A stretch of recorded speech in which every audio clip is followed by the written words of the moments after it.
Hello, Code Warriors. This is On, and I'm coming to you with this month's Connecting Codes video. And actually, I decided started off with one thing. Everything got to be a lot more research than I was anticipating. So I'm actually doing a 3-part series this month for you. And I am looking at the triple threat for America right now. And in this 3-part series, I'm looking at aspects of immigration, Reeducation, and Infiltration. And we'll be looking at the codes of those.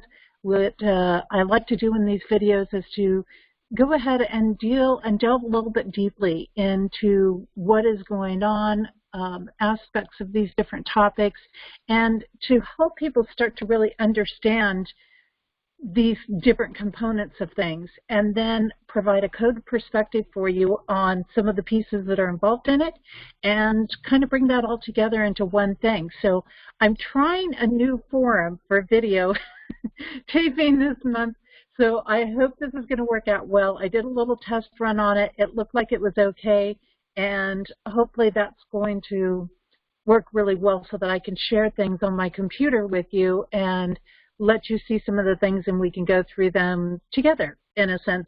And hopefully that's going to be a little more exciting and engaging for you in that aspect. So let's delve right in. Let's jump right in. And for anybody who don't know, I am the author of The Code Journey, and I put this edition out every single year on it, and you can find it on my website, compassioncodes.com, by the way.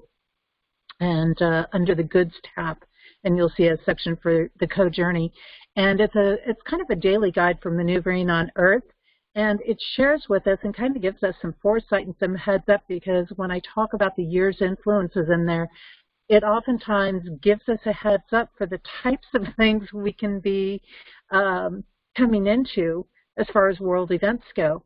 And, you know, originally I never really wanted to be much into the political end of things. That's not normally my thing, but I kind of got thrust into it starting last year. And I find it's important because I find sometimes the codes can open these deeper layers or these deeper insights into what is happening in our world. And it's interesting to see how the facts and the pieces and the components of things play out and connect with the code energies, and how the codes are actually showing us the nature of the energy that we're dealing with, and thus can give us some insight and information into how to handle some of these situations or the approach that we might need to take. And I can see there's like a reflection coming off the light here, so I apologize. I'm doing my best to try to keep that reflection down for you, but it's not always going to work when I'm doing things on here.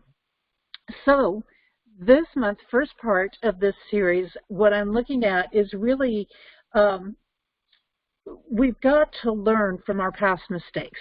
And that's kind of what this series is going to connect in, because the things that we're experiencing right now with the immigration, with our school systems, with the different policies that are being made in our world are repeats of things we've seen in history. And we actually have some very strong connections going back to World War II, and these are things that tend to come up about every 100 years. And so astrologers will put those together and say, well, yeah, this certain planetary alignment comes up every time, but it also takes about that long for these agendas to come through and to play out and things. So I will get a little bit more into that in the third part of this series, where I am looking at the infiltration piece of things, and I'm going to be talking more about that. So in this first piece, we're going to be dealing with immigration. In part 2, we'll be dealing with the re-education piece, which is going to involve what's happening in our school systems that we really need to be paying attention to.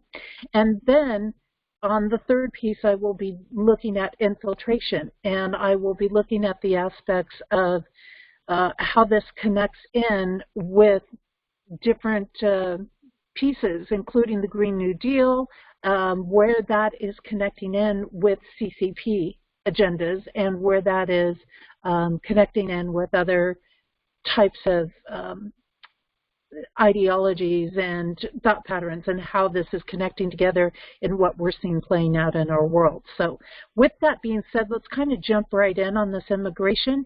And one of the things that has come up, and it's been such a hot topic in the administration and things lately, and I try to gather this information together, and some of it is a few days old, and I'm doing my best with it because as soon as I gather the information, it almost seems like it's outdated.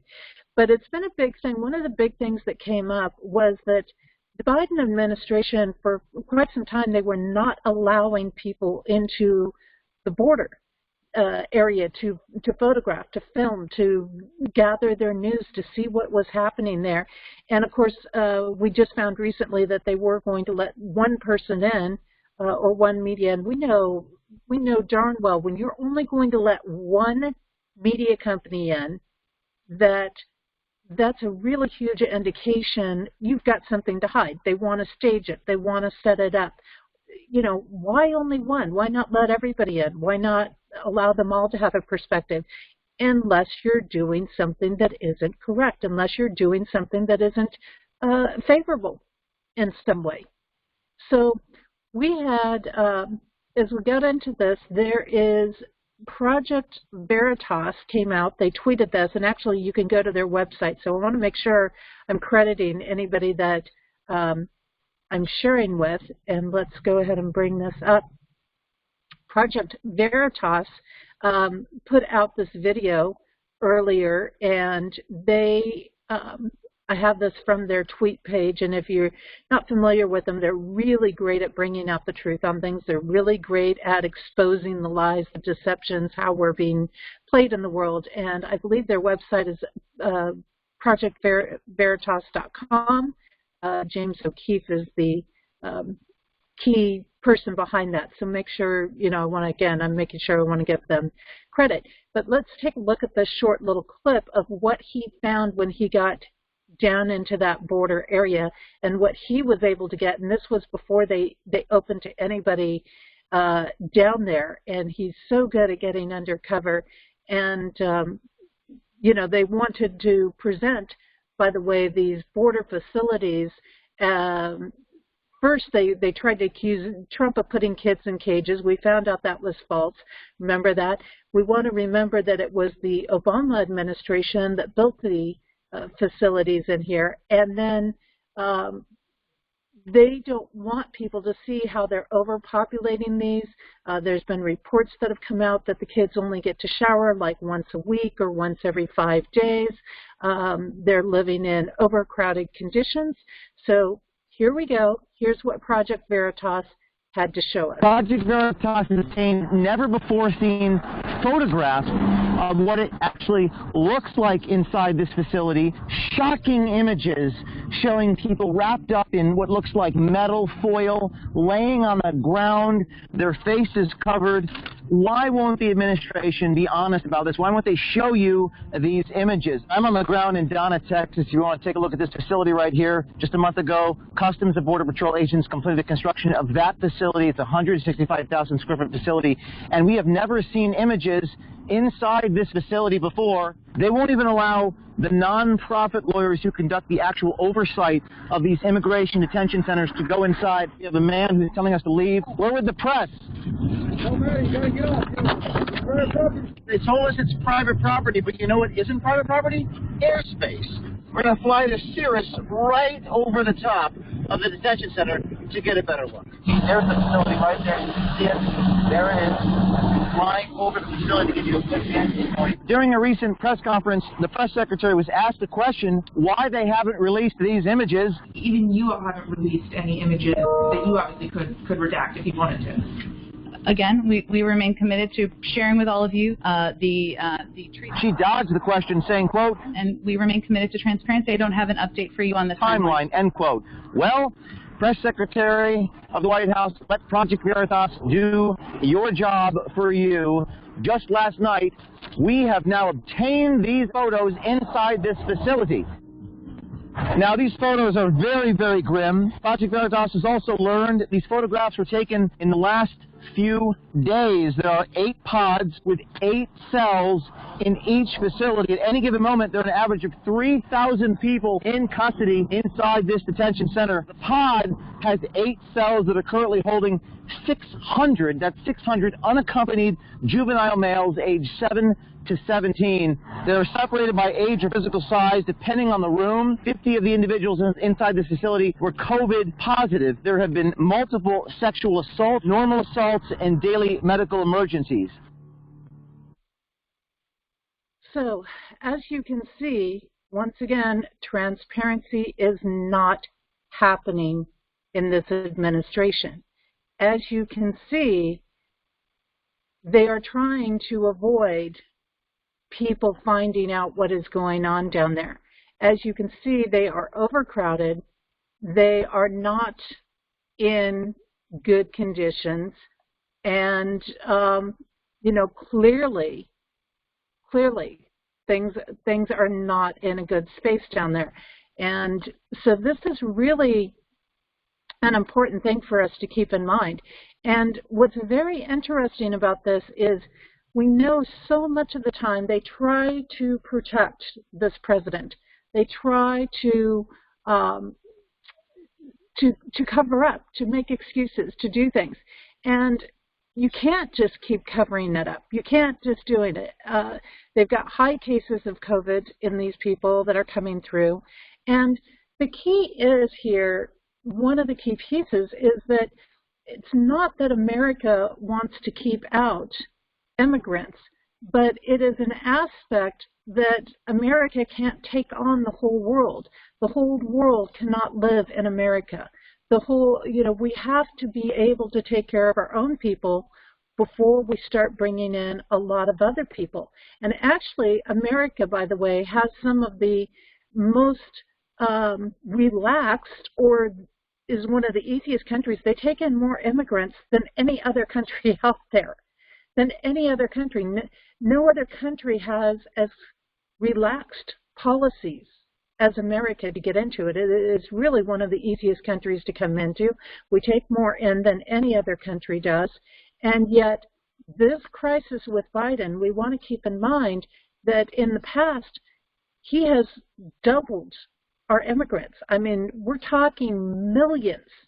Like, you know, the estimates that the news has been reporting has been about 11 million people trying to get in since he took office. So within 2 months, that's doubling our immigration population here in America. So when you have your own vets sleeping on the street, when you have people who have been in lockdowns, who have not been able to work, who are in financial struggles, that are citizens who have paid into the system, and you don't want to take care of those people, and then you're going to allow people to come in, and you're going to give them the same benefits as the people who already live here. They've already proven in the policies that they're passing that they are going to, or are in the process of giving even the illegal, as they like to call them, undocumented non-citizens, a $1,400 stimulus check. It's insanity. It's absolutely insanity. So let's go back and let's take a look at some more things that the mainstream media, or I shouldn't say just mainstream media, but that media sources are reporting. And what's interesting is it is starting to hit some of the mainstream sources. I don't often look at things like MSN News, but sometimes when something, you know that something has gotten out of hand when your main sources are actually starting to call it a crisis. The mainstream sources are actually starting to hit an irritation point with it. And that's not necessarily a bad thing. That's a good thing, because, you know, if they're going to get irritated, then that might actually stimulate something to shift or to change in a positive direction. So they're actually calling it a crisis at the southern border at this point. As you can see, the they're calling and saying, you know, Biden's immigration policies are responsible for this. They're calling him out on it. He may want to try to blame Trump, but it is his policies that are making this happen. And he halted, right here, he halted the border wall construction, released illegal immigrants into our communities, and promised amnesty for millions more. These are disastrous policies. People get played by immigration so much because their heartstrings get pulled and they think everybody should have a chance at a good life. Everybody should have these opportunities, but there's a lot of pieces around the immigration aspect that people don't understand. They don't understand what's coming in. The person who is truly in need is not the ones we're worried about. Most of those people who are truly in need are coming in legally, they're finding ways in, and they're not the issue. And the way the system is already structured, it will take care of those people. There are options for them. The ones that are coming in illegally, as I'm going to expose in here, they have records, they have criminal backgrounds, we have drug attachments, we have all kinds of things that are attached to them, which I'll be getting into. And so when you start doing these things and stopping the border wall construction, now when you think of the wall construction and what that does, and people don't understand it. And if you've never lived in a southern border town, you won't get it either. If you are a farm, you know, Jesse's known farmers and people that had land at the Arizona border. And when they would come up, I mean, the damage and the devastation that was done to these farmers' lands was horrendous when they would just cross through. So the border wall, what it's doing is it's directing them to go through the border station points. And why is that important? If you go through the border station points, what you're doing is you're directing people into where they can be checked, where they can be assisted if there's true assistance that needs to be made, where they can find out if they've got a criminal background, where they can do all of these things. They can look at the documents, they can do these different pieces. But if you don't have that, they just come through into private land. They not only do that, but you know, when Jessie was living in Arizona and she knew people that were right on the border, and their cattle was being killed, and their property was being damaged, and their life was at risk most of the time being on that border area, because the administrations that were in charge did not want to do anything about it. They not only didn't want to do anything about it, they supported it. So she saw firsthand what some of this was like.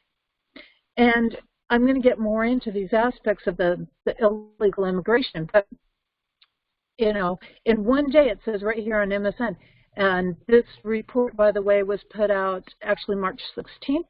And on day one, Biden halted the construction of the border wall, despite proof that walls work. And here again, it reinforces what I was just saying. The wall funnels migrants towards points of entry where U.S. Customs and Border Protection agents can more easily stop illegal immigrants, as well as human and drug traffickers. You see, this is the other big thing that people don't get. They don't get how massive the human and drug trafficking is. It's not, again, it's not about keeping out people who need sincere help. It's about being able to manage human and drug trafficking. That's what the wall is really about, okay? It's not just about people coming or not coming into the country, you see, because they use these people who want to get into the country, who are in hardship, they use them and, you know, tell them they're gonna help them out, and then they don't help them out. What they do is they sell them off in these different ways. They use them to run drugs. They say, you want to get in the country, you're going to run my drugs for me, okay? Or they get stopped along the way and they're turned over to people who are human traffickers who sell them into sex slavery. This is reality, people. This is the world that we live in. This is the way things work in this situation. So to just say, I'm going to open the borders, I'm not going to complete the wall, we're going to stop this, and we're just going to let whoever wants to come in, that doesn't work, especially when you've got your own people in a country who are already needing assistance that you're not providing assistance to. So over and over again, the people that were securing the border, that worked the border, were happy with what Trump was doing because it made their jobs easier. It helped them. They were able to do this. And if you go back through the news, you'll see over and over again where these human traffickers were being caught. Okay? So it does have a huge, huge influence. Now, Biden also proposed mass amnesty for at least 11 million illegal immigrants. Right here it says it. And that even further creates a crisis. Okay? That has lured people. He's saying, I'm going to give you mass amnesty. I'm going to put this out there.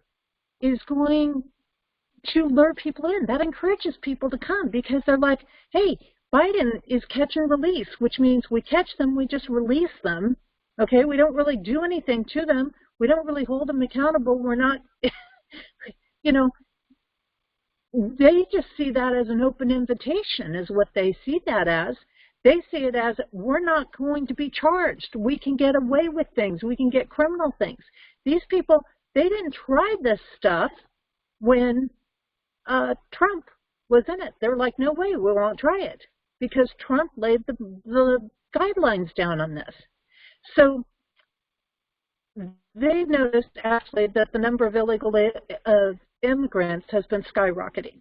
And Border Protection people have noticed that. They've reported it that since Inauguration Day, which is just over 2 months ago, that border apprehensions have doubled in January 2021 compared to 2020.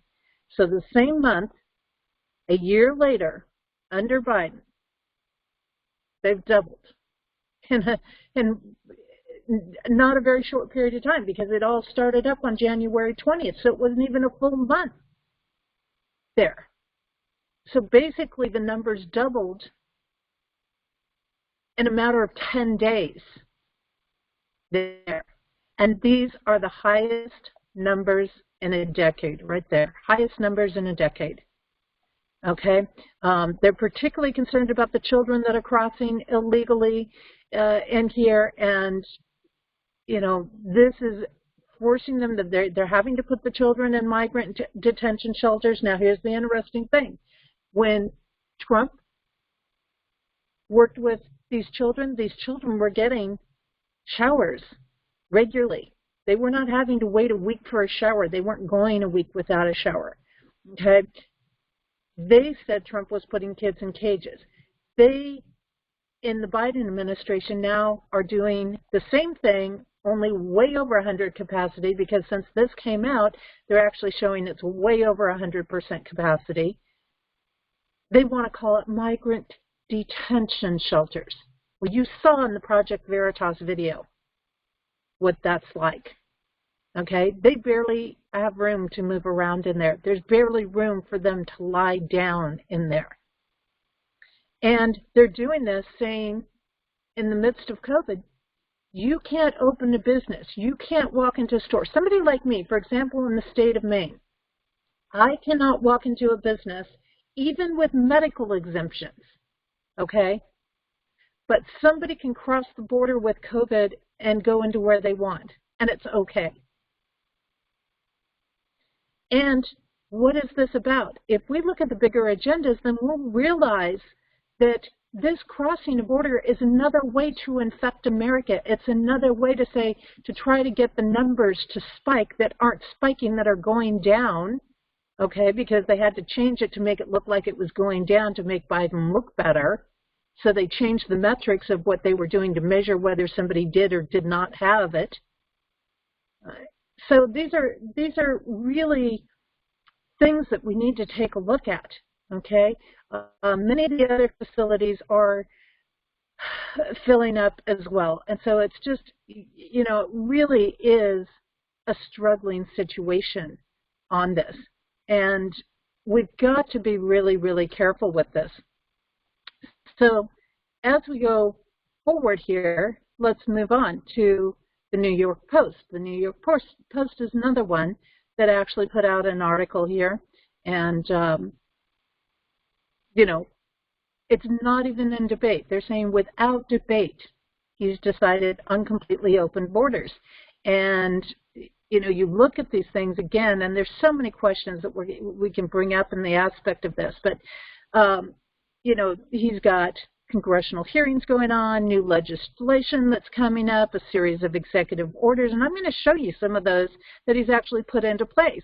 And he has effectively put in place, as they say, President Biden has, I won't call him President, Biden has effectively put in place a complete open border policy on the southwest border. The press is calling him out. They're actually calling him out. And all he had to do was signal with a stroke of the pen, here we go, I'm going to open this up, here we go, I'm canceling Trump's orders. And in canceling Trump's orders, he created an open border policy. And that led to illegal immigration surging. Okay? So did legal admissions of asylum seekers. Okay? And so he just basically said, hey, we're just gonna approve everybody here. We're just gonna approve them all. And you'll see, because we know he signed a lot of different policies, executive orders, and he has, you know, there's bills in motion for things that he signed executive orders on. And basically his whole goal was, let's just reverse everything that Trump did. Well, now he's starting to find out that's kind of a big mistake. That's a big mistake, because now he's in deep wall. He's broken the law by violating a legal contract regarding the wall. He's, you know, created these open borders, and now there's 11 million, all these immigrants that are surging through and trying to push their way through. But we're going to get to that too, because there's aspects that are real about that, and there's aspects that aren't real about that. So we've got also all of these unaccompanied migrant children being pushed through. And why are the migrant children being pushed through? Because it's what they go into being a chain reaction of things. And, you know, right here it says last week, and this article was put out when it was put out March 8th. So the first week of March, going into March, Health and Human Services had 7,700 children in its custody. Okay, that's quite a bit. And why do they do this? Why do they push the children through, the under 18 range? Well, we know that there's underlying corruption that's related to human trafficking, to child sex rings, to pedophilia rings, and all of that. But there's another piece that also plays in, because if families can push an under 18-year-old through the system, then what they can do is they then automatically can get granted almost without delay, the ability to come in and get their citizenship. So this is something that has gone on for a very, very long time. Push the children through, and then they do this kind of chain reaction thing. It's a chain reaction thing that they do, and then the family can get it, because they can say, well, my children's in America, my child now has, you know, citizenship because they're under 18. And that's what Biden's doing, all of them under 18, basically. They're, you know, and then the families can come in and be there for that. So it's really kind of a crazy setup, and that's why they push the migrant children through and get them to cross the border. Yeah, they're at very high risk when they do this, and they're saying right now that this is an all-time record by a whopping 45%. So this is a huge, huge increase, and they're scrambling to find up to 20,000 beds to house unaccompanied minors. Well, we know that there's 30,000, I think, now at this point that they're working with, and they're looking at trillion-dollar bills to, multi-trillion-dollar bills for hotel rooms for these immigrants when you've got vets sleeping on the street, when you've got people who are starving, who are losing their homes, who are, so instead of taking care of our own people here at home, you see, this is one of the ways America gets destroyed.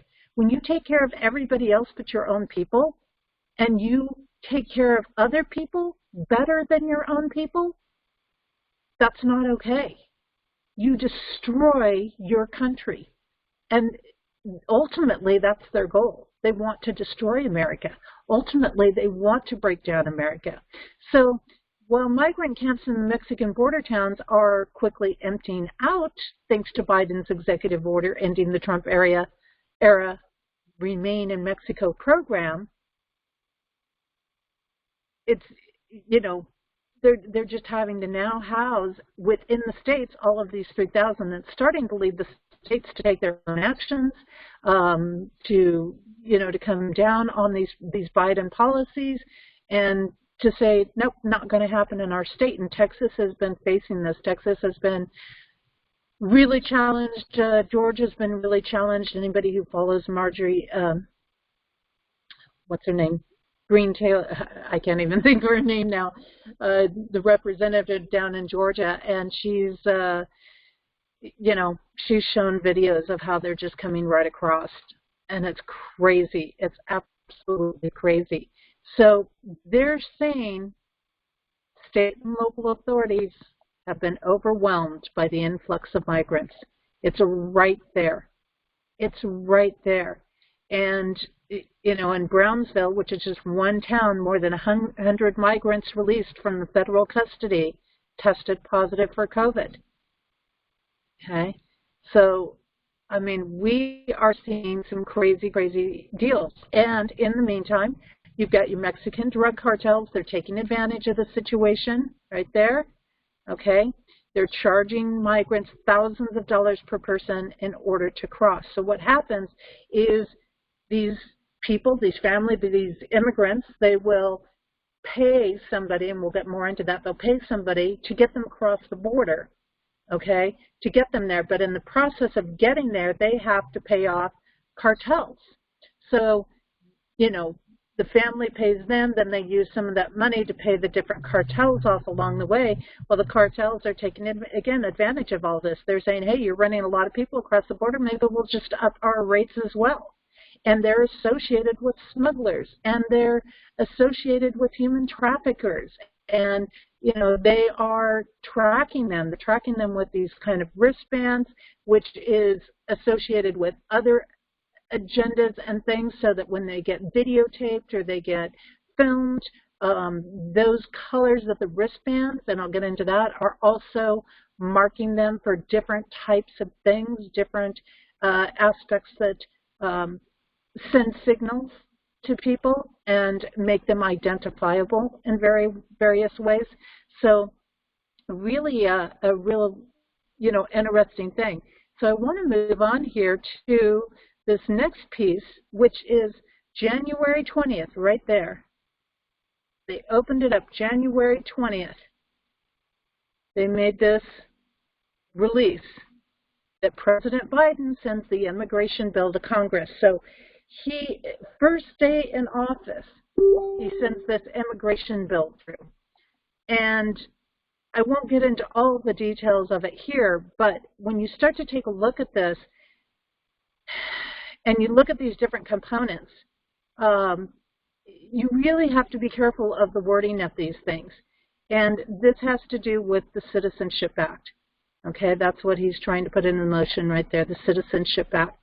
And it provides pathways to citizenship and strengthen labor protections. So we have to understand that, yes, it's one thing when you're supporting the dreamers and you're supporting the people who are coming in and they're trying to do things legal in there. And what this does is you got to be careful of some of this wording.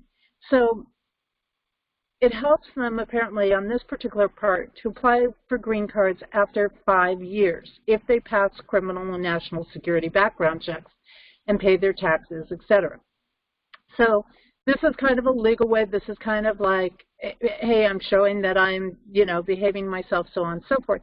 But you got to understand, when you start looking at who's doing these background checks and who's doing the national security checks, that doesn't always mean that these people are clear and free and non-criminal, okay? Certainly not every immigrant is a criminal. There's a lot of very wonderful immigrants that come into the country and they really are seeking a better way of life and they really are contributing and they really are making a difference. But you also have ones that are being targeted and their backgrounds, their criminal backgrounds, will go overlooked because that's how the system works. They will go overlooked and they will be noted, and then when they need them for something like to commit a crime, to be part of a riot, to go out and create a false flag, they will come knock on their door and they'll say, you will help us because we know you have this criminal background. And if you don't do what we say, we will deport you, we will, get rid of you some other way, or, we will throw you in jail or whatever else they say. So, I mean, these are the reality of the system. And one of the things they really want to do is they really want to change the word alien to non-citizen. Well, This is part of bigger things that we have going on where they're wanting to change the wording of everything. And we have to be very, very careful of this because what they're trying to do is on the outer world, what they want everybody to believe in the changing of these wordings is to get people to believe that they're being more humanitarian about this. Well, let me tell you something. They are not being more humanitarian, okay, in these changing of terms. This, my friends, is what you call coercion. It's a form of brainwashing. It's getting you to think in certain terminology so that you accept the damage that is being done that you can't see until it's too late. And that is what's really coming up. So they want to change the word alien to non-citizen, which when you start to break down some of these linguistics, it actually can allow them to have rights that they wouldn't have under the terminology of alien. So it gives them access to programs and things that they wouldn't necessarily have access to on there. So this is one thing.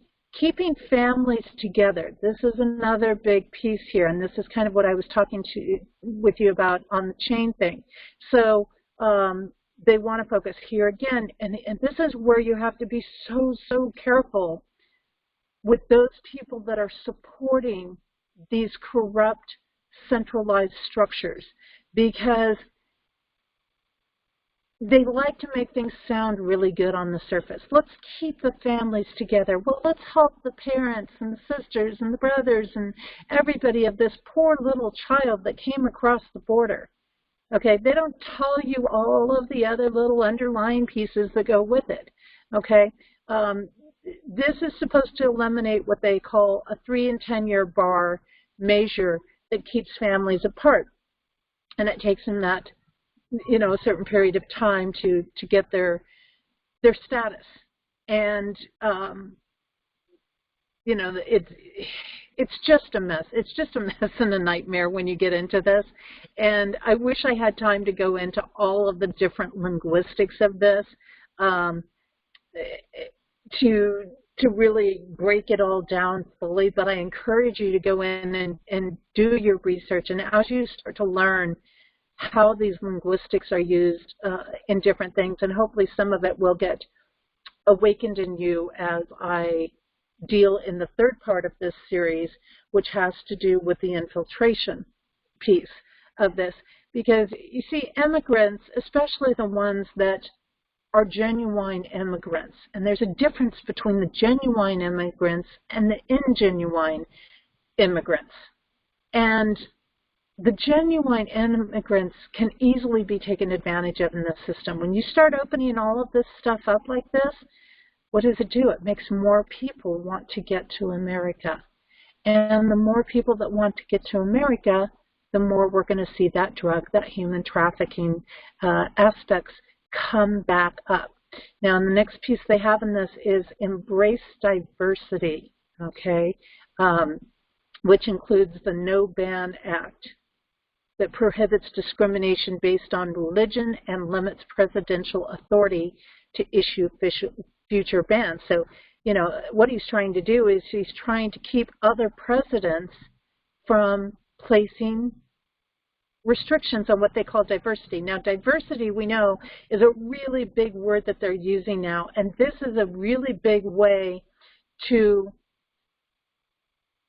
fuel racial wars. It's one of the big agendas that is used under the disguise of something positive. So now they want to increase diversity visas, and they want to bring them from 55,000 up to 80,000. So that's a pretty huge leap. What they're forgetting is our country is not in a place to support these kinds of increases, for one. And it's not really about religion. See, they're putting this in here because they can say, well, you're discriminating against Muslims. You're discriminating against people of the Muslim religion. Well, no, it's not that. It has to do with when X amount of people, 80% or 70% or 90% of the people who come from a certain place are coming in with a terrorist background or are coming in with criminal backgrounds to start with, or, you know, different things like that. That's not really about religion. That is about a statistic. It's about, you have to protect your country, because if you just allow everybody in who wants to come in, there's not going to be enough room for everybody.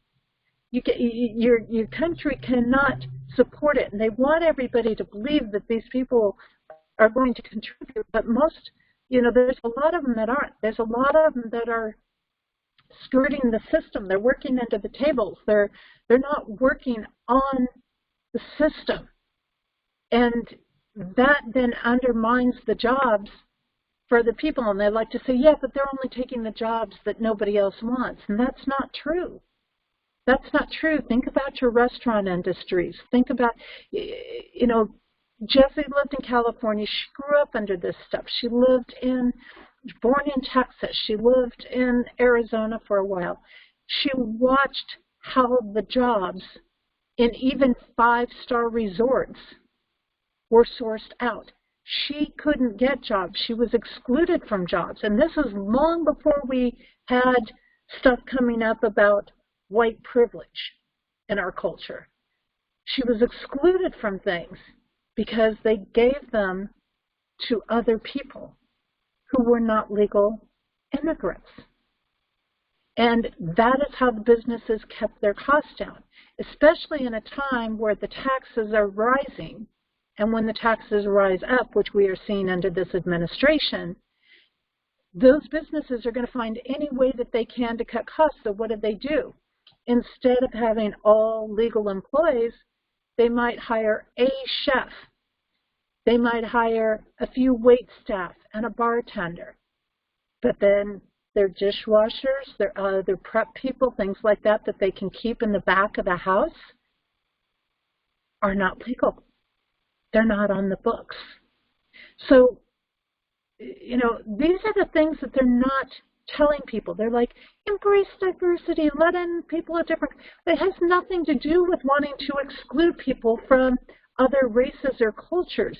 It has to do with bringing in people who are not going to be a detriment to the system, who are not going to put the people of the country, including the immigrants, in danger.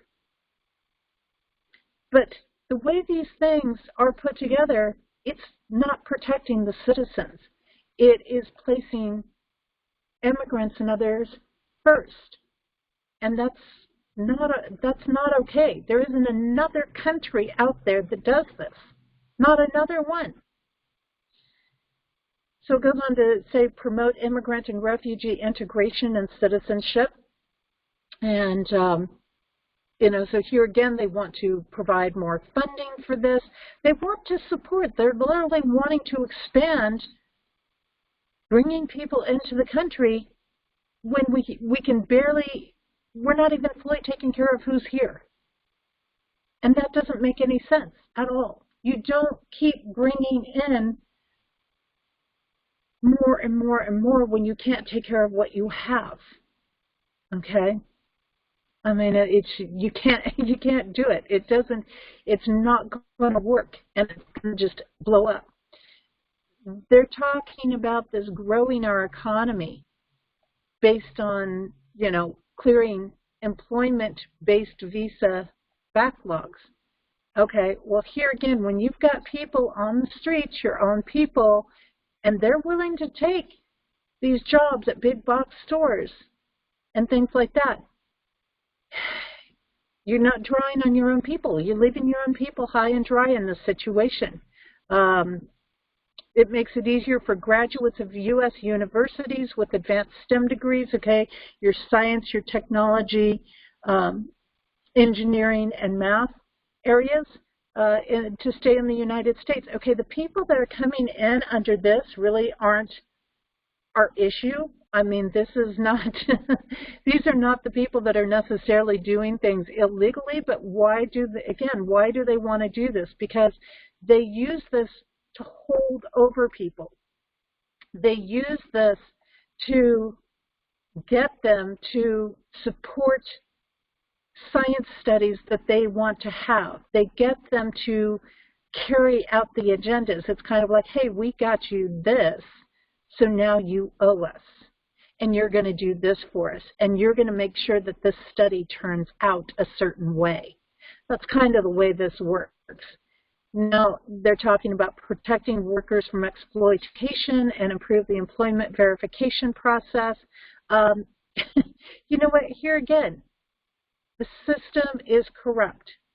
So, I mean, they're not really concerned about verifying people. They're just concerned about processing people, a lot like cattle. They're not even treating them like people for the most part. And so this is just about numbers, because they know by bringing in immigrants, particularly from our southern border, that they will not have, they will come in and they will coerce them into supporting the corrupt structures that are in our country. And so this is how they do it. This is how they do it. They buy them in. This is a form of buying them in. It's a form of coercion. And then they say that they want to prioritize smart border controls, okay? So I could go on and on with this, and I encourage you to go through and read between the lines. Really think about what they're doing here. This increasing of smart border controls, okay? This is about control. This is about tracking. This is about monitoring. Okay, and that's never a good idea. That's like, I mean, when you start getting into this, here again, this is not going to be about what they tell you or want you to believe it is. This is not going to be about that. Enhances the ability to prosecute individuals involved in smuggling and trafficking networks who are responsible for the exploitation of migrants. Okay, so they're not going to crack down. This administration, Biden didn't do it before. They didn't do it in the Obama administration. They're not going to do it now. They're not going to do it because these are the people they're going to use to help them out. They're working with them. So they can put all of these little clauses in here to make you think that they're doing something good, but they're not. And this is a big piece. So make sure you're taking time. This is on the whitehouse.gov site for this. I can certainly put the link to this in the description area for you so that you can come around with it. But let's just take a look at some of these executive orders that Biden has signed, okay? When he first came into office, January 25th, right there, he signed an executive order for the revision of civil immigration enforcement policies and priorities. This was the first one he signed. 7 in total here.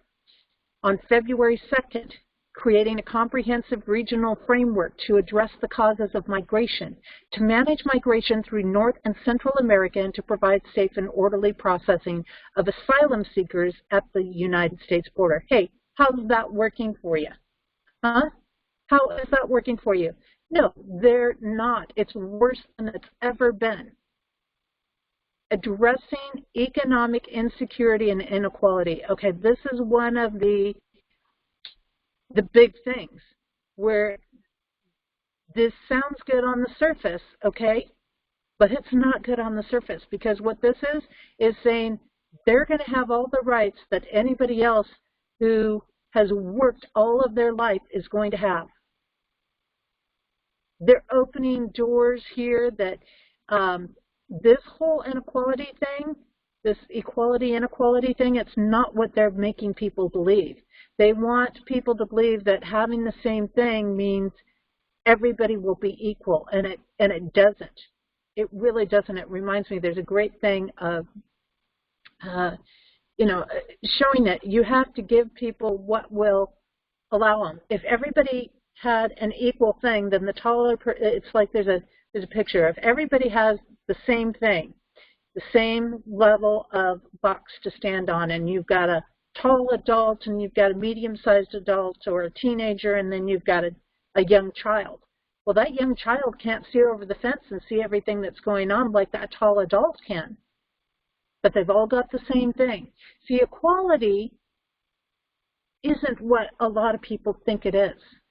And this is the thing, it doesn't mean that everybody gets the same thing or the same experience, or, I mean, it's very, very, very deceptive, and we've got to watch these words that come up on it with this.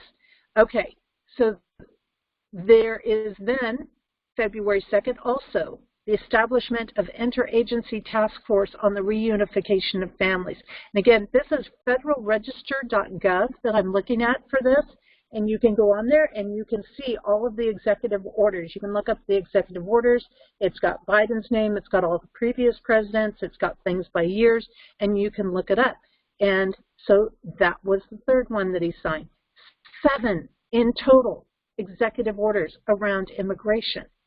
February 2nd, he also did Restoring Faith in Our Legal Immigration Systems and Strengthening Integration and Inclusion Efforts for New Americans.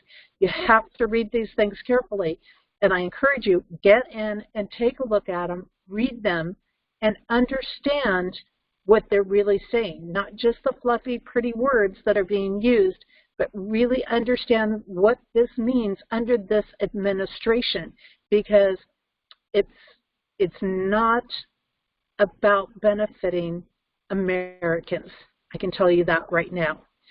The next one he signed, the 5th one he signed on February 4th, rebuilding and enhancing programs to resettle refugees and planning for the impact of climate change on migration. Hello? Does this not raise any flags for anybody? that they're trying to incorporate climate change, which is a total lie to start with, and make that connected to refugees, to immigrants. So basically, this is one of the things that comes up, and when you really get down into it, of things,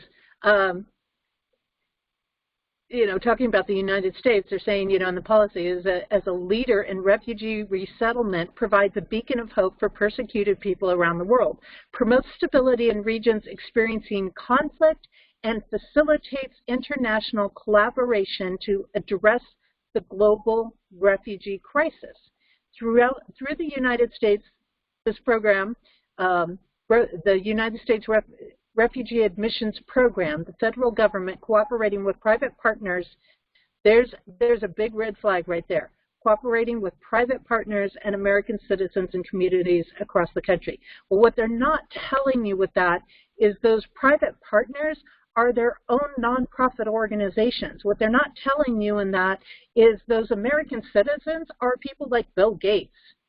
That's what they're not telling you when they talk about that. Sounds good in the wording, but it's not what you think it is. And they're connecting this to something that doesn't even exist, which is climate change. Absolute insanity. Absolute insanity. So the sixth executive order he signed around immigration was the revocation of Executive Order 13801, which is one that Trump had put into place and had set up, if I'm correct, that was one that he had put into place. And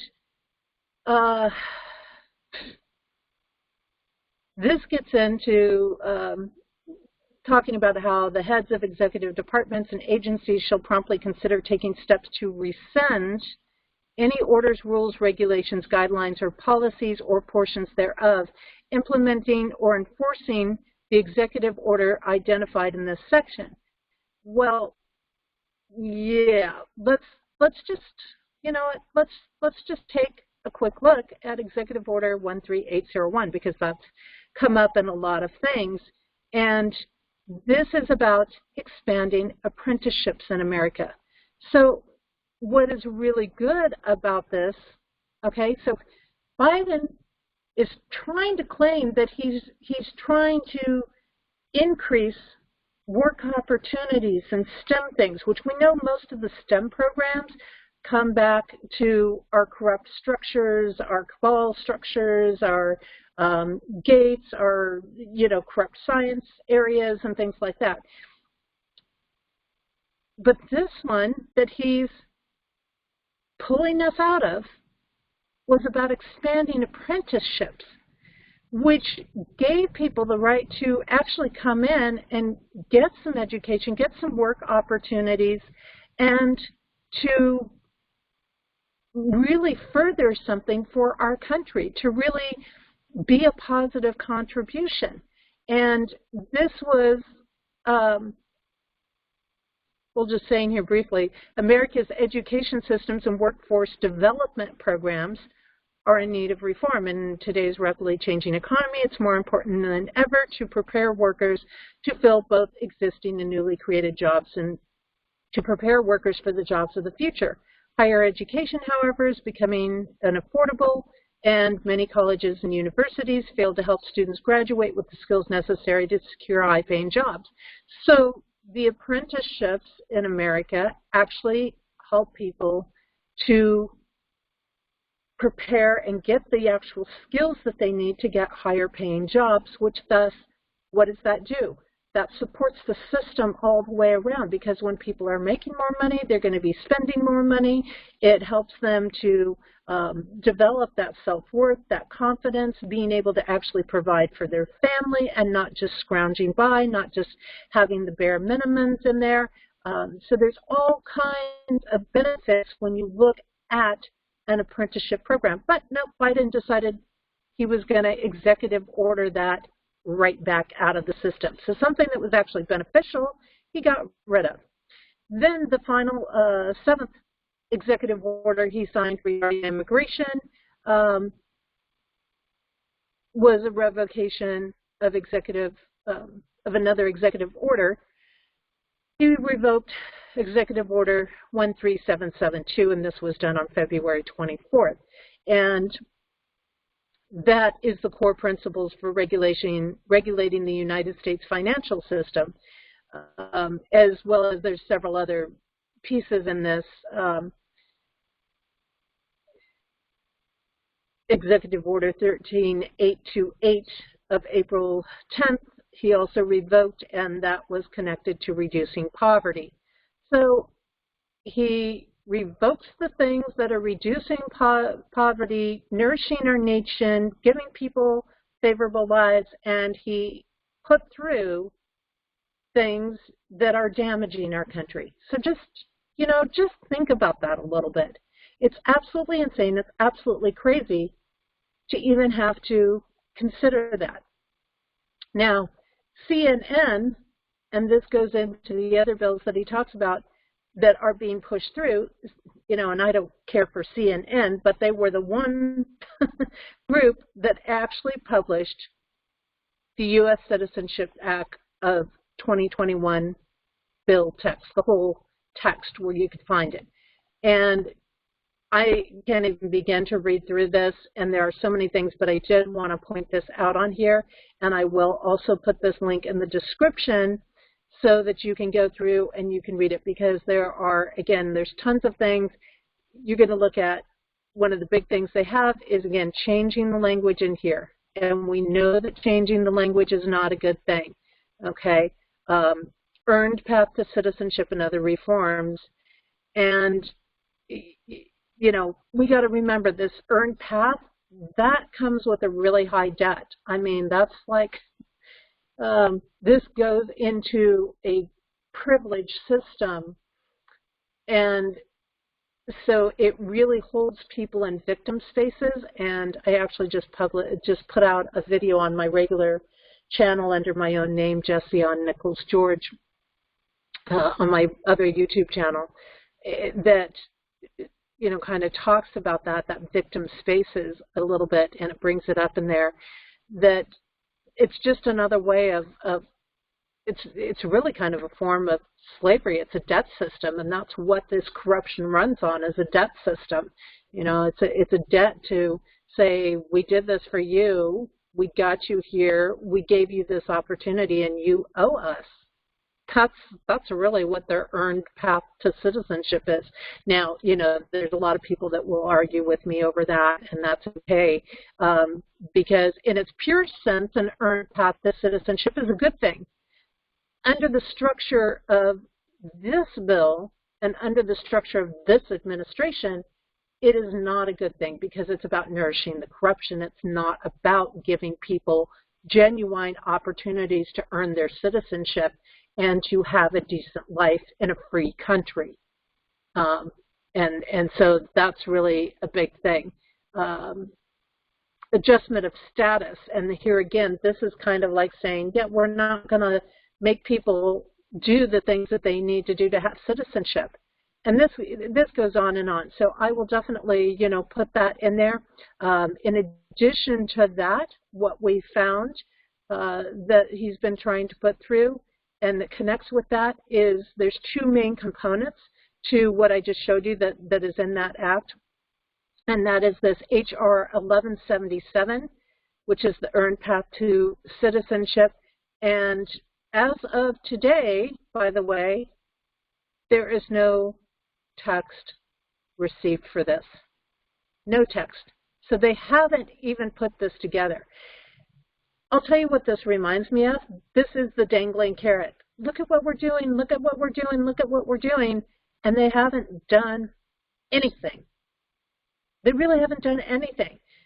This is the empty promises that we have heard repeatedly from this administration. We have repeatedly done this, and I talk about this in the Code Journey so much of the time, this deception, these lies, these manipulations. Be careful of the snake oil salesman that tells you what you want to hear, that makes something sound really good, and they don't follow through, and it's not what they tell you. And that's exactly what we're seeing happening here. Then the other part to this is the S.348, which is also connected to the earn path. And when we go in there, what do we find? Absolutely nothing. As of March 25th, 2021, has not been received. Text has not been received. So this really isn't put together, but these are both components of the other one. And this is where you really have to get into reading these fine prints on these things, because they jam a whole lot of other little subtle things in there that, you know, at one point you think they're not very important, and the next thing you know, your life is taken away from you. The next thing you know, you have no power or no control or no freedom, and that's just not what you were told it was. And that's what this bottom line comes down to. So now we get into a little aspect, and I wanted to bring this up from goodfaithmedia.org is where this comes from. And the other sites were government sites too. So, you know, a couple of links I'll put in for you so you can get those full aspects, but you can also go on to the government sites and they will show you directly the bills that are there. So the reason that immigrants don't just come here legally, and this is kind of good because it sheds some light on some of the aspects, but we also need to look at the facts beyond just some of these aspects. And, you know, oftentimes people do, and you know, this is a key question. Why don't they just come here legally? Why don't they just go through what they need to go through to come here legally? And there's some additional layers to it. It's not quite as simple as just following all the rules. There's variables in place with it. And you know, that people want to know, why did they sneak across the border or stay, you know, overstay a visa, or, you know, when you can just apply for these entry aspects, you know, why don't they come here with papers in the first place? You know, a second thing is, you know, well, they should go home and get in line. Yes and no.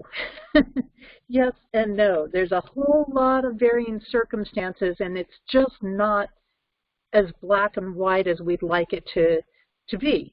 And, you know, first of all, everybody who wants to come and live in the U.S., they're supposed to have a qualifying reason to come. They need to be on a work permit, or which can be very expensive for an employer to get them qualified to be on a work permit. They could come here temporarily as students, exchange,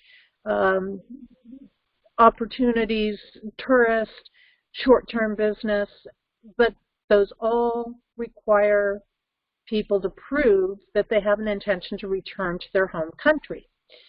So if we look at these pieces individually, you have to have a job. Like on an employment visa, you'd have to have a job to work in the U.S. And your employer has to prove that they've listed the job in the United States for a certain period of time, and that there's no one there that is equally skilled to do the job. Every country has this. I remember Jessie was going to try to take a transfer to another country at one point with a company that she was working with. And this process was incredible. And the volume of money, I mean, they state it right here, and it's true. The process that takes years and tens of thousands of dollars to complete. I think for her, it was going to cost somewhere around $7,000 to $10,000 for her to take a transfer with a company that she already worked for. And usually these jobs are ones that are, you know, they might be in a big box store, or they might be working in fields or something like that. But they have to go through, the companies have to go through this whole process if they're going to sponsor somebody to come. Or the person has to be so specialized in their skill set. And most employers aren't going to go through this process. So there's a lot of people that actually won't. Some will. Some of the big companies will, but there's a lot that won't. So usually this involves minimum wage jobs, things like that. Then we have the aspect of, remember I talked about chain migration, okay, which is family-based migration. That's where you've already got a family member, you've got a spouse, you've got a child, you've got a relative here, and so they try to come in through that. And to do that, you've got to have a qualifying relative. Again, this is why they send the children through. So you've got to have somebody who's already a U.S. citizen, spouse, parent, sibling, or child older than 21 years old, or a legal permanent resident spouse or parent. So you've got to have somebody who's already a legal citizen. That's another piece. If you have this kind of relationship, then you can file. You can go that way, and oftentimes that's probably not a bad way to go. If you're coming to join the U.S. citizen spouse program, you don't have to wait for a visa to become available. You do have to go through other processes, but you don't have to wait for a visa. Everybody else is got other restrictions. Now, there's only so many visas that are allowed for each type of relationship. So if you can't get into that, you're put on a waiting list. That waiting list could be anywhere from 5 to 27 years. Okay, so that means that a U.S. citizen trying to bring their spouse or their sister or their sibling or their parent in, okay, they could be trying to bring them in at the age of 40, but they could be 67 years old before they actually get citizenship. But again, keep in mind, the United States, it's easier to get into the United States than other countries. And part of this is because there are so many people trying to get into the United States. Now, outside of these two methods of immigration, there's not really much in the way of reliable methods to get here. So if somebody's trying to flee violence and persecution and trying to provide for a family, there's not a lot of avenues that exist legally, okay? And this is what stems it. And this is where a lot of the people who are fighting for illegal immigration policies, this is what they're believing that they're doing. They believe that they are helping only people who are trying to flee violence and persecution. The problem is that they're not looking at the numbers.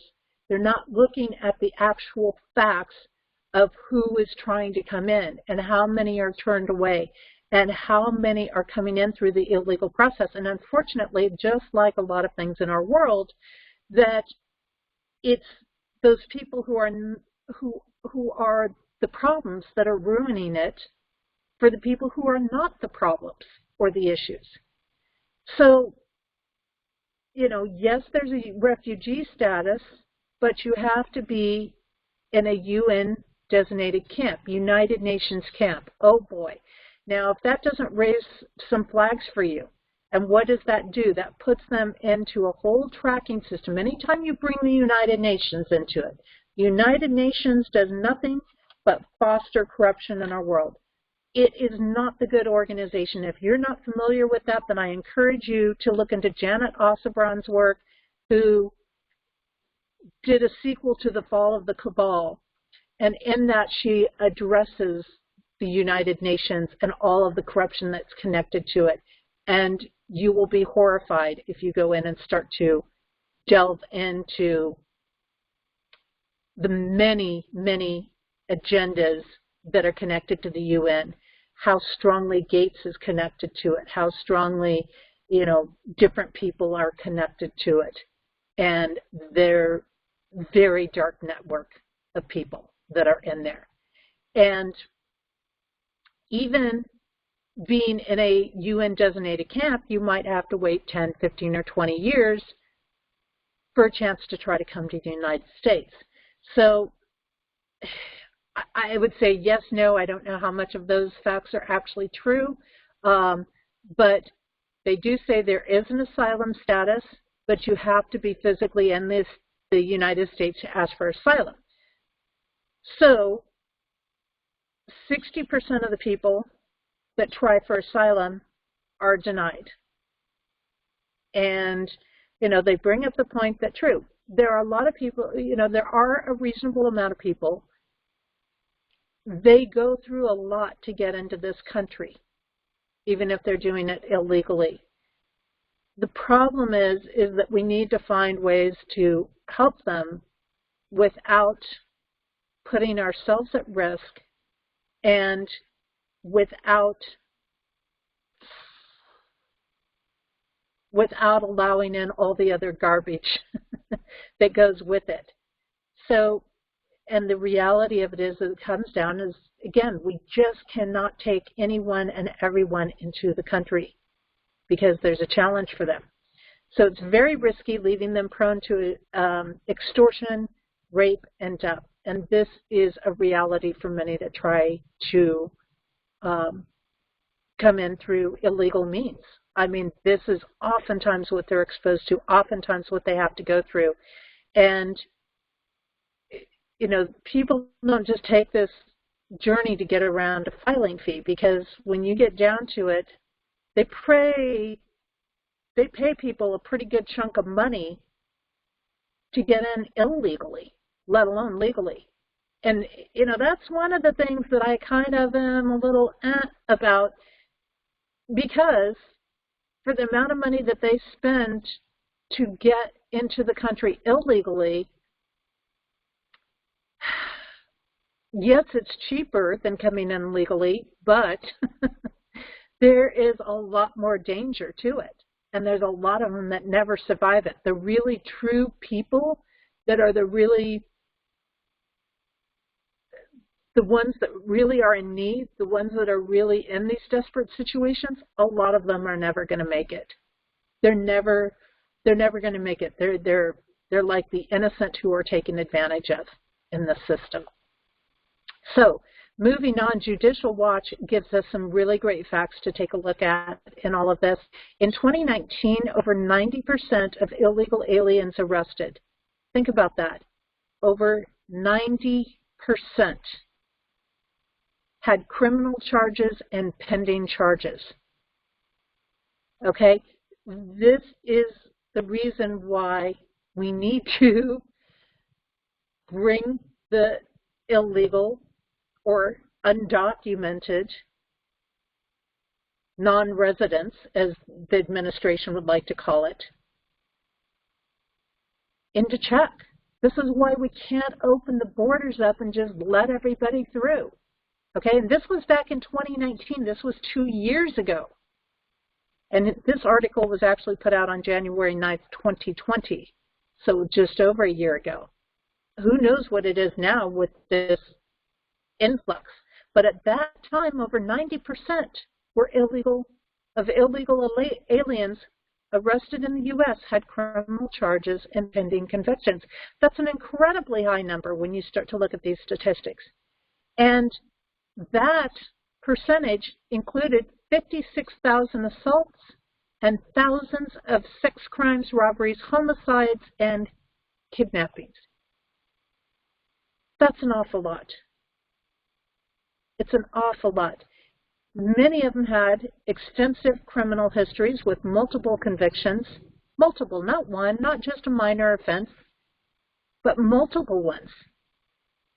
And the 123,128 illegal aliens arrested by the agency's enforcement and removal operations in 2019 had 489,063 criminal convictions and pending charges, representing an average of 4 crimes per alien, highlighting the recidivist nature of the arrested aliens. The agency writes, noting that sanctuary cities nationwide greatly impeded its public safety efforts. So, you see, if we just open the borders, you're putting people at risk. It's a public safety issue.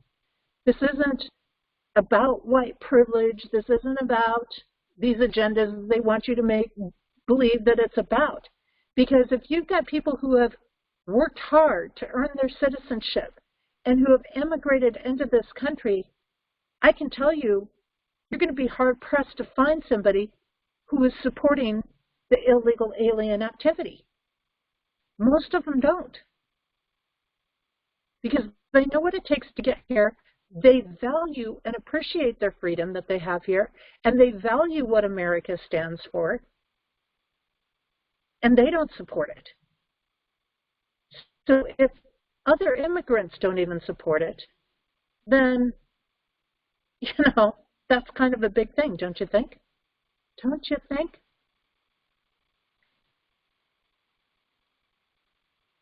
The Dallas field office of this was at the top in 2019. And the statistics go on and on. North Carolina, South Carolina were hit, Georgia was hit.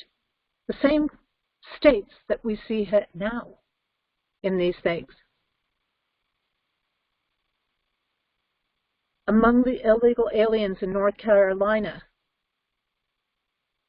were ones that were charged with serious violations such as homicide, kidnapping, arson, and sex offenses.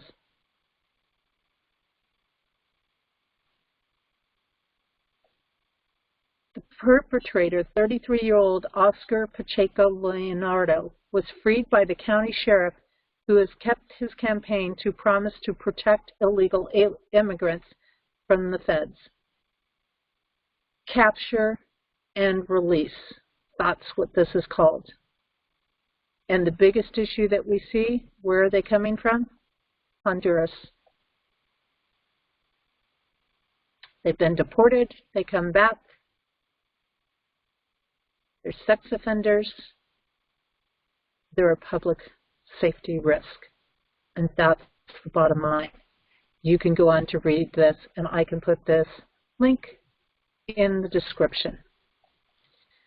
Taking a look at this, people oftentimes wonder, well, they're getting all of these benefits, and the arguments are saying, oh, no, they're not really getting any benefits from the federal government, or, well, they deserve it because of the life that they've had prior to coming to America. Well, this gets into the whole other narrative that I'm going to be getting into with infiltration, okay? But what do they actually get? Unauthorized, that's how we're referring to them here, unauthorized. And this, by the way, is the ncsl.org. So it's, again, kind of a government site. This was actually published back in 2024. It's hard to find some of the updated things, and I'm sure that there are different things, but this is the current, as far as I know, current federal benefit eligibility. And again, Biden is increasing all of what they're going to get. They get emergency medical treatment under Medicaid if they meet the eligibility requirements and the medical condition is not related to an organ transplant. They get immunizations. So all of these people that are testing for COVID and they're coming up positive for COVID, they'll probably get free immunizations, would be my guess based on things. They can have short-term, non-cash, in-kind emergency disaster relief. Well, that covers a lot of things, by the way. That helps them with a lot of things. They can have programs, services, or assistance that deliver in-kind services at the community level, because at many of the communities, they don't have conditions for the assistance. That means that they can get resources, they can get income aspects, they can get access to soup kitchens, counseling, intervention, shelters, things like that. So while Jesse was on the street, unable to get into shelters and unable to get into any of those situations, illegal immigrants were being provided with shelters. Yeah. They get child and adult protective services, mental health services. How many of you would like this for free? How many of you would like a place to live, food, and medical care for free? Because that's really what they're getting. And they like to claim, oh, no, they don't. There's these conditions. There's this, that. But that's really what they are getting in things. So let's take a look at these human smuggling fees that are going on, all right? The terms human smuggler or coyote are used for people who smuggle people illegally across the border. So this is really interesting. When I come into aspects of coyote, coyote in, I'll come back to that in a minute. I'll come back to the key terms towards the end for the code interpretations. But these are the people that get people illegally across borders. And the coyotes are really different than the human smugglers, although sometimes they try to overlap them. They really are kind of a human smuggler in a way, but they're a smuggler but not a trafficker. I guess that's the way we put it, is they're a smuggler but not a trafficker. And what they do is these fees that they get paid are for document forgery and other costs needed to avoid being caught by immigration enforcement and authorities. So, they charge them this rate, they give them forged documents, and, and then they pay off people along the way. Are you starting to see how this is a really huge business? This is like a gigantic business. And, there's places you can go and get more up-to-date fees. But the average coyote fees crossing from the southern border from basically Mexican, this comes from the data of the Mexican Migration Project, is about $3,000 to $4,000 per person. So if it costs you, say, $10,000 or so to come on a work visa and to get in legally that way, and your life isn't in danger doing that, or you pay $3,000 to $4,000 to get in illegally. Now, when you start to get into Asian immigrants or people from other countries, now the Asian immigrants, they could be up to $75,000 for illegal Chinese immigrants. And this is kind of a big thing. Again, when we look at who is coming into our country and what do we really know about them. And really, if we're going to spend more money on immigration, we need to spend more money understanding who they're connected to and doing some stronger checks probably before allowing people in, because this is how our country becomes infiltrated. This is how our country runs into a lot of the issues they have, is they're not checking out who they're bringing in. They're not turning away the people they need to be turning away. And of course, if you have corrupt people in power, they're not going to turn away the people that we need to be turning away. So, these are the aspects of that. So they really have some pretty decent fees in there, in these smuggling fees. I mean, and when you look at what they're bringing by, I mean, let's just take that and figure 11 million people times $4,000 each. And I'm sure some are paying more because they've upped their rates because they're in such high demand right now, right?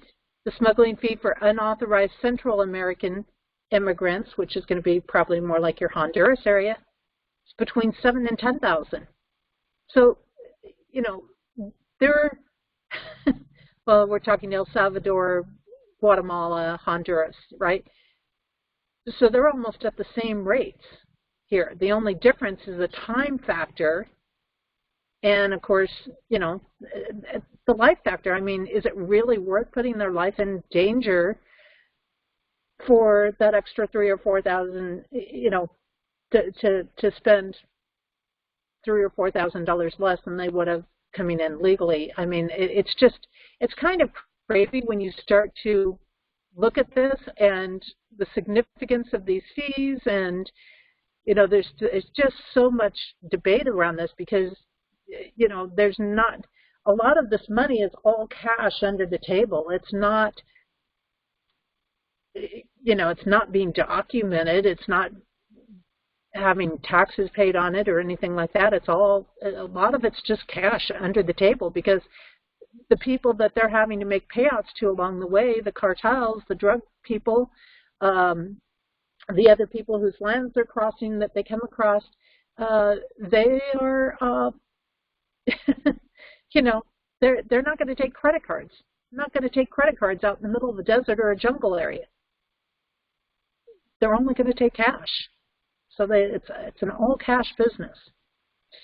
Now, as we move on the drug trafficking side, they're strongly correlated. The drug trafficking and the immigration is really correlated because most of the illegal drugs that enter the United States originate outside of the country. And thousands of undocumented immigrants from various countries, and this is coming, by the way, from the Immigration to the United States site.org. They work as couriers. And again, like I said, when they cross these people and they decide, no, you're going to smuggle my drugs while you're taking these people up. You know, if you don't do that, we'll just kill you all. Or we'll just, you know, feed you and traffic you and sell you off. And that's how these people work. They don't play a nice game.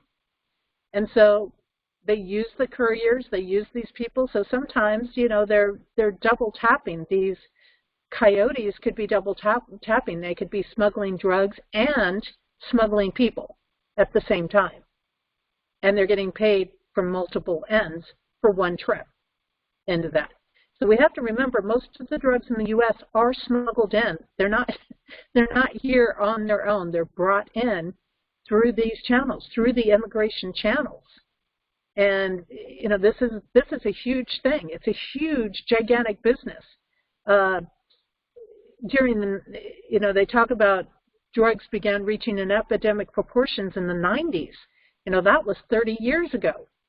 And they've estimated the profits now from international drug trafficking at that time, going into about the year 2000, was around $10 trillion. It's huge. That's absolutely huge. And this was put out, I don't actually have a date on this, but you know, the drug trafficking is a global black market. It's part of the black market. It's part of what is done under the surface, under the table. It's not recorded. It's not logged, you know, or any of that. And that black market, it includes farming, processing, distribution, sale of illegal narcotics.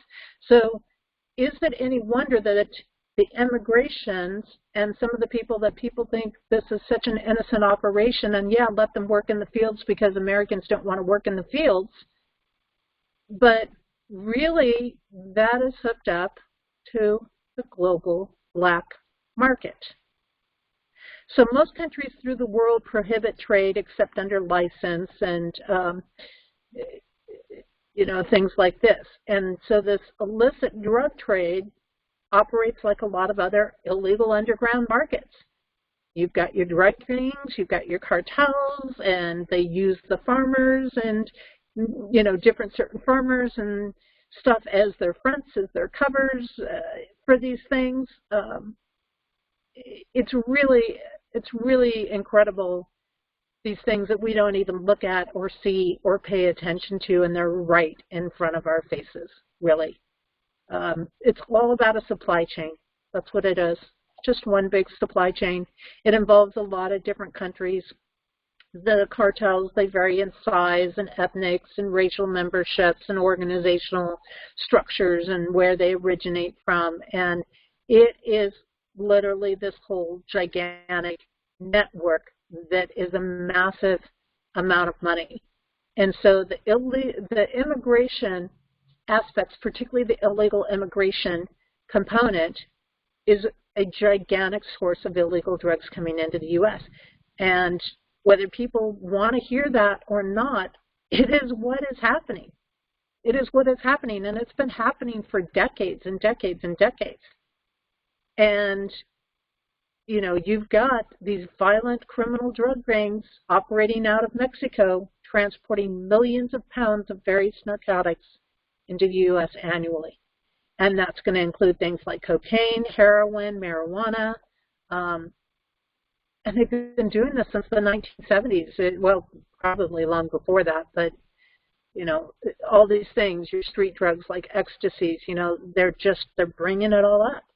And this is why Trump did it. He was clamping down on this drug stuff. He was clamping down on the human trafficking. He was clamping down on the cartels. So what was he doing? He was taking care of Americans and cutting off the cartels. Biden is doing exactly the opposite. And they're trying to make you believe it's a good thing. And it's not a good thing. It's not a good thing at all in here. So this comes from latinousa.org, and they get into it. This is about the coyotes. 10 things to remember about smugglers in here. 1, according to ICE, human smugglers are not the same as human traffickers, and they are 2 different systems, although they can lead into human trafficking. Okay, human smuggling involves voluntary intention to get yourself smuggled across the border. So that's somebody saying, hey, get me into America so that I can establish a life there, and let me pay you for that. That's what smuggling is. Okay, and oftentimes the smuggler is called a coyote. That's the person that facilitates that process. Human trafficking, on the other hand, is the transportation of people against their will, or selling them or exploiting them in things like forced prostitution or other forms of labor. And usually that means that people are held against their consent. So smuggling is still a crime, and so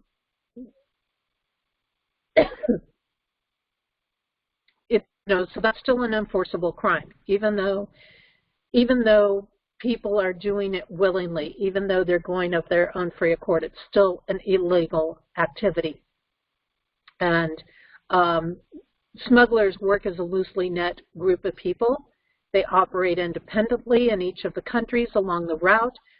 So you might have a smuggler that'll take you from one point to the next point, and then you have another one that takes you from that point to the next point. They kind of work in the succession, handing people off sometimes at different points. And there's no hierarchical structure between them. Each group's in charge of their own section, their own area, their own region area. They're responsible for keeping safe houses, securing lodging, coordinating transportation. That's the type of things that they do. And then the money charged to migrants is split between all these different groups that come along the path. And the human smugglers are not drug cartels, but they sometimes have to pay off those drug cartels. Sometimes they're working in alliance with them. So they're not specifically part of them, but sometimes there are connections, there are relationships there. So there's been no official reports of drug cartels in Mexico or Central America coordinating or taking over the logistics of human smuggling. Mexican cartels, however, do control the territories along the routes that they take to smuggle people in. So you have the Zetas cartel and the Gulf cartel, for example, that are along the region of Mexico borders, like in the Texas area. And what they do is, even though they're not officially part of each other, they do charge fees to the smugglers in order to allow them to pass through their area. So you've got an area that the smugglers are taking people through, and in order to get through those areas, they have to pay the drug cartels a fee. So in essence, they really are working in partnership with them, even though they're not part of them.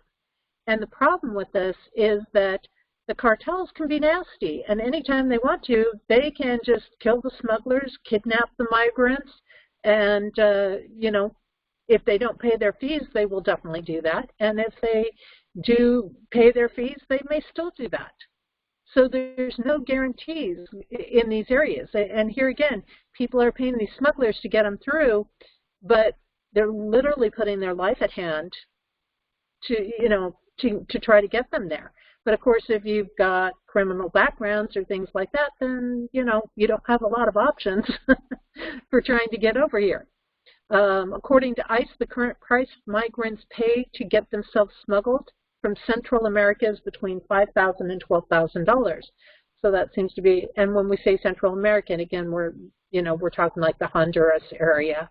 And I think that price is going up, and I think because they're in higher demand, and with these open borders, anytime you open borders and you have a higher level of migrants, those fees are going to go up. So it actually doesn't end up benefiting the people. It only puts them in great risk for things. And basically, the more they pay, the more they're supposed to be guaranteed a safe passage. So, here you have the same structure again that we see in a lot of these dark interweavings and connections. It's all about the money. It's all about the money. And even then, if they think you've got too much money, they'll just get rid of you and take your money. So, I mean, it's really kind of a crazy setup. The migrants traditionally go to the smugglers. They've seen them as a reliable service. They see it as a service provider. That's how they see the coyotes. That's how they see the smugglers. Like, I need you to provide me this service. It would be like hiring a Uber driver or something. I need you to get me from point A to point B. And it's just, to them, it's just a service that they pay for. They're well known in the Central American, the Mexican areas. It's basically a business that they've considered built on trust. And the key to a safe journey is knowing the right coyote to take. You got to know the right coyote. But that doesn't mean that even with that there's any guarantee, because like I said, when the cartels turn nasty, they turn nasty. And there's been several reports of human smugglers selling migrants off to the cartels. Here again, they sell them off to the cartels, and for kidnapping, trafficking, recruitment, all kinds of things. There's all kinds of things that then those cartels will sell them to some person who's very rich that can pay a lot of money for whatever they want from them. And these risks are higher when migrants are using smugglers, so that they don't know and that are not connected to their communities. So, it really is. I mean, really, this illegal immigration is not humane. This opening the borders is not humane, because you're encouraging more and more people to put their lives at risk. You're encouraging the cartels. You're supporting the cartels in this process. You're supporting really the murder, the risk of life, because the more you open it up, the more people that are going to want to come through. The more people that want to come through, the higher risk there is of them going and being, again, killed, murdered, sex trafficked, all kinds of things, sold off, all kinds of things, targeted. I mean, you're encouraging people to put their lives in danger. It really is incredibly criminal to open borders. It's incredibly inhumane, really, when you get down to it. Here again, this is that twist, right? They want you to believe it's humane, but it's incredibly inhumane. So after the child migrant crisis broke out, whenever this was, it says earlier this summer, some reports say the smugglers spread rumors about a possible immigration amnesty. And what is clear is that smugglers seem to know that Central American children who make it to the border are not immediately deported back. And that is due to a 2008 anti-trafficking law and to the backlog of cases in immigration court. Well, who was in office in 2008? Think about that. Yep, you got your Biden-Obama administration, right? So here again, and we know there's some dark connections with children. Why do they want the children here? There's so many things connected to the children, right? According to 2012, a study by the UN, here we go with the UN, we know that their information is correct because they've got a boatload of agendas that they're involved in. And, it has to do with control and everything else. I mean, again, look at Asa Braun's follow-up to the fall of the cabal. For that information, she goes into it pretty good.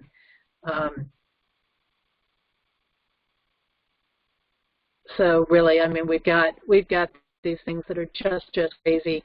And then U.S. authorities began cracking down on smugglers in response to the surge in unaccompanied minors, and they launched Operation Coyote in June.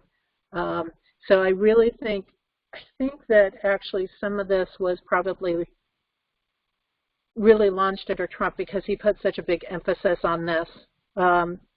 Looking at it, they captured 363 smugglers. They seized over $800,000 in smuggling profits. So really, this is a big, giant, huge business. And then we've got this aspect. How big of a business is this? Well, let's look at that. $14 million a day, okay, was what it came out to last month, and we're talking February 2021, when they opened the borders up. Traffickers at the U.S.-Mexico border earning up to $14 million a day. Do you understand? Are you starting to see what a big business this is? Are you starting to see why they do this, why they encourage people to come through illegally, why this is going on? Just a month ago, that's what the reports are showing. It's a multi-billion-dollar industry. That's what it is, okay? A lot of these people in the vulnerable populations, again, the people that really are, you know, they're the innocent people, so to say, in this, the innocent immigrants, will use their life savings to try to take this path. They don't really realize the danger that's involved. They don't realize the corruption always that is involved. All they have their sights on is, I've got to get to America. I've got to get here. I've got to see what's going on. Okay? Here again, some of the cases, some of these migrants are asked to transport narcotics or some form of crime to work off a different part of their debt. So here's the other piece that I've been talking about, this dark, corrupt structure in there, okay, where if they don't have the money, what do? You can work it off by selling yourself. You can work it off through sexual activities. You can work it off by hauling my drugs over, okay? So coercion, remember I talked about coercion in the last video, and it's huge. That's what they use. This is what you can do if you want to get across. Absolutely insane what these people are making, okay? According to smuggling fee revenues estimated by the Customs and Border Patrol, traffickers made $411.5 million in February, ferrying people from Mexico and Central American countries to the U.S. border, or $14.7 million for each day in February. This is crazy. This is absolutely crazy how they're doing this. And the cost, don't think that this is just like their end of things. The cost to U.S. taxpayers now tops $5 million a day. So our taxes are going to pay for this. They're going to pay for human trafficking and drug smuggling. This is why Trump was coming down on it. He doesn't believe Americans' taxes should be supporting this. But Biden does. Biden believes that this isn't enough in taxes, that we should be spending more of our taxes to support this dark structure.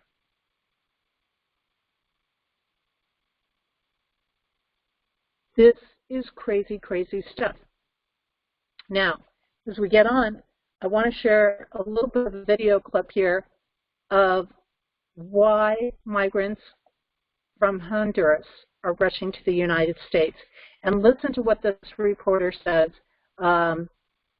in this. This is Reeducation. which is a newscast. And for those that are really sensitive, I don't know if there's any crazy parts in here, but you know, I'm just going to put that warning out there to start with. And let's see how they're seeing it, how they're explaining it. Why set to take office in America. He's promised to give legal status to 11 million immigrants. This has triggered a wave. Migrants from Honduras making their way to the United States. They're now caught in violent clashes with Guatemalan security forces. Our next report tells you why America's immigration problem will not go away with Donald Trump. It may only get more complicated. So did you hear that? She said, this is why the immigration problem is going to get more complicated. It's not going to go away just because Donald Trump is not there. Matter of fact, it's going to get a lot worse. And of course, I have a whole lot of things to say about this because I really think we have some staged things happening when we see these big crowds that are filmed by the news stations, and I'm going to share some other things about this. You see this white shirt here? Perfectly white. Perfectly white. You've got some people, they are clean, they are not dirty, they've got cell phones, brand new clothes. You got a lot of things here going on. As Joe Biden enters the White House on the 20th of January, his top priority seems to be the legal status of millions of immigrants. A move that is a far departure from his predecessor's policies. But the hope for a welcome in Biden's America may have now triggered a migrant exodus. Thousands in Central America are chasing the American dream, one that has been touted as the holy grail for the working class. But the dream has turned into a nightmare for these migrants. So I'm just going to stop it right there for this one. But as you can see, honestly, some of this is just stage stuff. It's just stage stuff that they're doing. But the important pieces are that they're starting to express again how Biden's policies maybe have him in over his head. It's gotten out of hand. And we're seeing a lot of these things that happened where he did things just to go through and reverse things that Trump put into place, and now that's backfiring on him. And these policies that he is making is creating some very, very extreme measures and things. And this one here is a clip from Fox News, so it was right out there in the open, and it talks about the reform bills and the slap in the face that they are for the true dreamers and the true migrant people. Take a listen to this. Ayes are 197. The bill is passed. Well, there you have it. The House has passed 2 immigration reform bills, making it easier for dreamers and migrant farm workers to become citizens. But is this fair to the immigrants who came here legally? Here to weigh in, Agnes Givney, a legal immigrant from Hungary who founded the Angel Families of America. Good morning to you. It's so important to get your perspective on this because you came here legally, and now, as you saw, the House just passed 2 bills that would make it easier for folks who didn't come here legally, dreamers and migrant farm workers, to get that citizenship. So what are your thoughts on these 2 bills? All I can say is this is incredibly disappointing. We're experiencing the most corrupt, unethical, and criminal Democratic Congress in the history of the United States. We had already passed an amnesty bill by Reagan, and it has proved to be a total failure. This is a slap in the faces of every legal immigrant who follow the laws, and a slap. You hear that? This is a slap in the face of every illegal immigrant, every legal immigrant who followed the laws. So you see, the people that come here legally, they don't appreciate this. They're not supporting this. They don't favor it. And it is just, you know, it's hurting the people who have followed the processes. It's not fair to the people who have followed the processes and who had to see everything through. And they've got other immigrants that they bring on in this clip, but I won't play it all. But that is the gist of it, is there are a lot of immigrants that don't agree with this.